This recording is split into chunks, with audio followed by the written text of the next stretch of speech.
আদব নাই। নবীদের জামানায় মসজিদের দরজা ছিল না, মসজিদের দরজা ছিল না।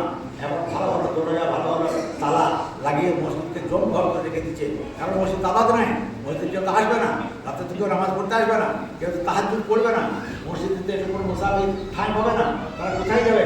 এসব কারণে মসজিদের তালা লাগিয়ে দিচ্ছে। তো মাত্রা মধ্যস্থ মসজিদের আদব বজায় রাখুন। হযরত আলী রাদিয়াল্লাহু যখন মসজিদে আসতেন তার বিবর্ণ হয়ে যেত রংটা।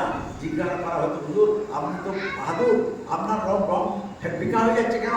বলে রংটা ফিকা। আমাকে বলছো হাকিমের সামনে যখন মানুষ যায় তখন সে এমনি জোর হয়ে যায়। তাহলে আমার হাকিমের বড় হাকিমের সামনে এসেছি নামাজ পড়তে, মুজরিম এবং অপরাধীর মতো যদি না হবো তাহলে পরে আমার নামাজের কি মূল্য? তিনি অপরাধী, নিজেকে অপরাধী মনে করতেন আল্লাহর সামনে। আর আমরা আসি এখানে নেতৃত্ব করতে, আমরা এখানে আসি বাহাদুর দেখাতে, আমি অমর পয়সা পয়সা এইরকম থেকে যেন বাঁচি। আল্লাহ যেন আমাদেরকে তৌফিক দেন, মসজিদের আদব বজায় করে আমরা চলি। এই কয়েকটি কথা বললাম, কথা বলার সময় আল্লাহ দেয় আমার দেখবো। এখন দোয়া হোক। আলহামদুলিল্লাহ, আল্লাহ তাআলা আমাদের প্রত্যেককে এই ভোজনের কথা অনুসরণ করে চলার তৌফিক দান করুন।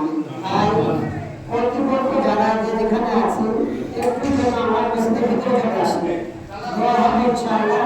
প্রত্যেকের কাছে আবেদন করছি, দোয়া শুরু হয়ে যাবে, তারপরে আগাম হবে 15 মিনিট টাইম থাকবে ওই সময় করে। তো যাই হোক, আমরা প্রত্যেকে দোয়ার জন্য এসে যাই।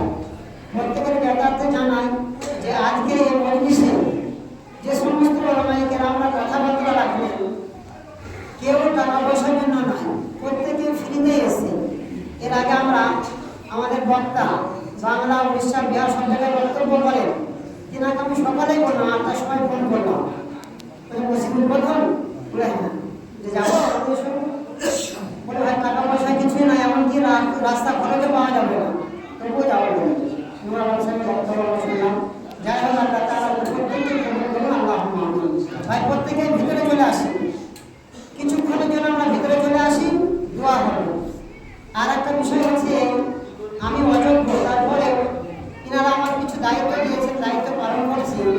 যে আজকে প্রথম নামাজ হবে, এই কমিটির আন্তরিক ইচ্ছা যে নামাজটা আমি পড়াবো। তো যাই হোক, তাদের ইচ্ছার দিকে লক্ষ্য রেখে নামাজ পড়াবো, প্রত্যেকে আমাকে ক্ষমা করবে। দ্বিতীয় নম্বর, এই মসজিদের প্রথম আযান যখন থেকে মাশওয়ারা, তখন থেকে একজন আমাকে আবেদন করেছেন, অন্য কেউ করেননি, আমাদের চৌধুরী আমিরুল ইসলাম, তিনি বলেছেন আযানটা আমি দেব। তো যাই হোক, তিনি আজকে প্রথম আযান দেবেন ইনশাআল্লাহ। ভাই চলে আসি, দোয়া শুরু হচ্ছে।